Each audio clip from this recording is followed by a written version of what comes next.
Hi students, this is Mrs. Uma Maheshwari from Sir Isaac Newton School. I am handling social for 5th CBSE. In the previous class, we saw the Stone Age, okay? What are the types of Stone Ages or the Paleolithic Age, Mesolithic, Neolithic and Chalcolithic, and what is the meaning of the Paleo, Meso, Neo, Chalco and Lithic also.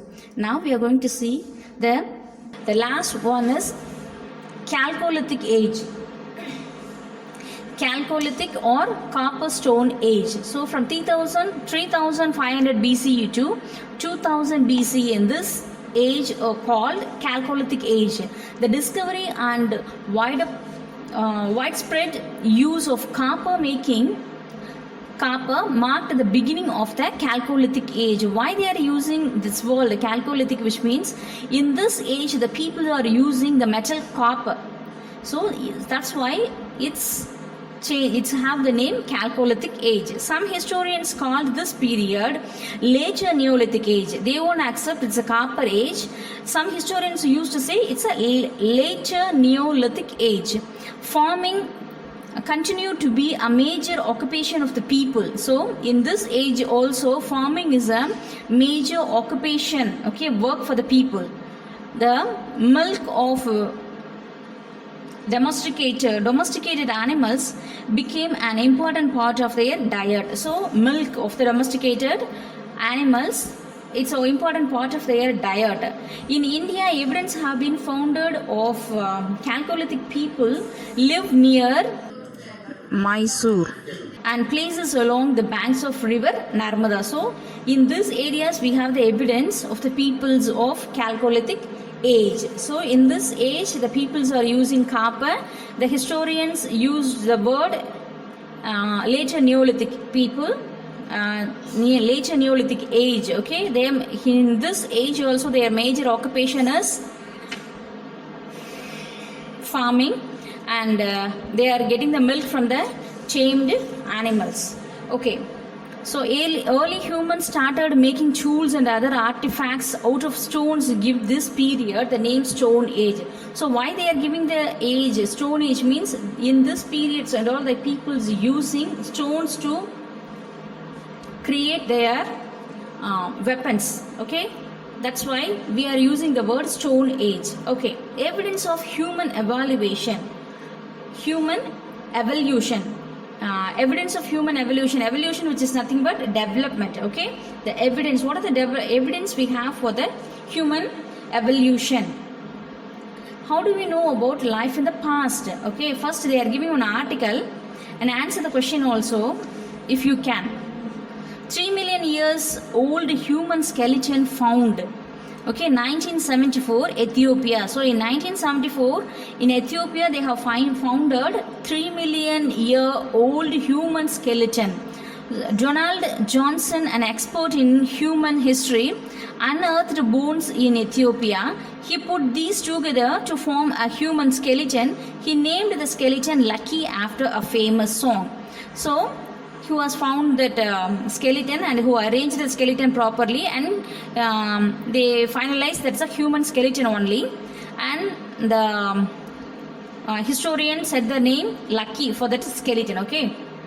Who is that?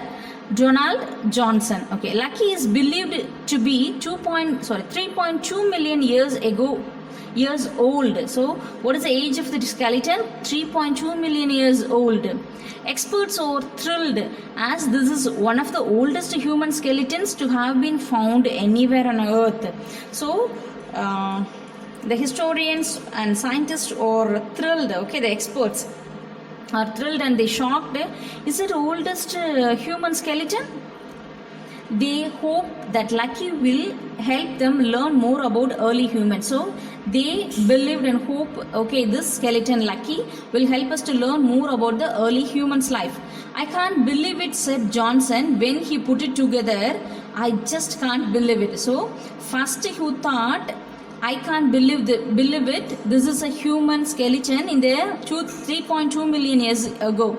After who has arranged and find out whether it is the human skeleton, and then he changed his statement to I just can't believe it. So these are all the informations we have about the so old age peoples, Stone Age peoples. Donald Johnson's discoveries of skeletons helped historians learn a lot about early humans and their lives. So this skeletons, Donald Johnson's discovered skeleton, which helps the historians to learn a lot about the early humans and their lives. What Donald Johnson found is termed as a source of history. So what is this? This is the source of history. Source of history was places, peoples or things from which knowledge about the past can be obtained. They are two main sources to study history. Okay, why the source of history or places or people or things, okay, whether it may be place or people or thing, whatever it may be, and which knowledge about the past can be obtained. What are the informations it gives us about the past? That is very important. And also the source have two parts. One is primary and another is secondary sources. So primary, the source to study history is, first one is primary and second one is secondary. What is primary? What is a primary source? A primary source provides direct or first hand evidence about an event, object, person or society that existed then. These sources were created by peoples who existed back then. They serve as an original source of information about the topic. What is primary topic? Which is nothing but they have dig out something from that earth, otherwise they have found out the monuments, whatever it may be.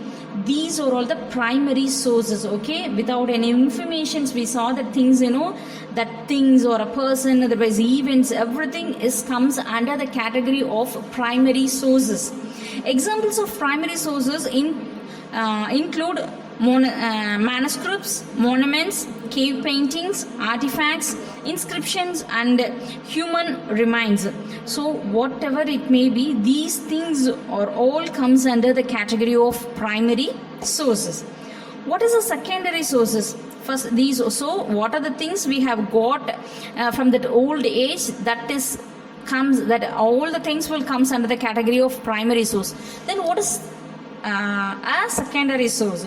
Source of informations that are not derived account or called secondary sources. They are divided from primary sources. So secondary sources, which is nothing but they have derived the matters in which age, what it's going to say.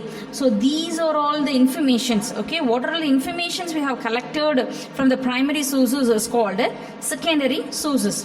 For instance, you are writing an article on Indian history.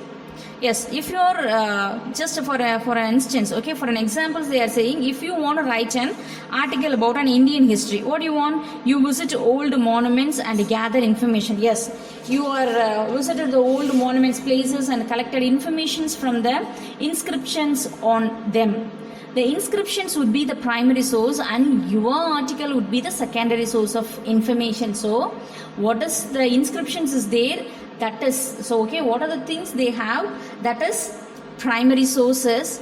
Your article, okay, what you have written about that is called the secondary source. Secondary sources are often created after the event has happened. So secondary sources are often created after the event has happened.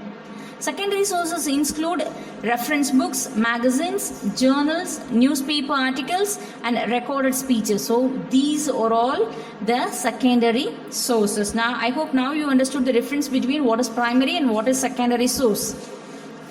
So the source of information about history can be primary or secondary in nature.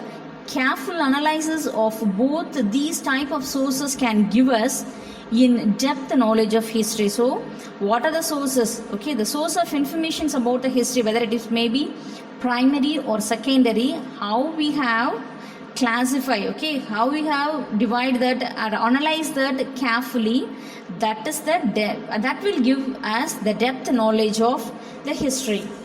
I hope you understand the Stone Age, what are the types of ages are there and the sources. That's all the lesson here. If you have any doubts, you can ask me individually. Thank you for watching this video.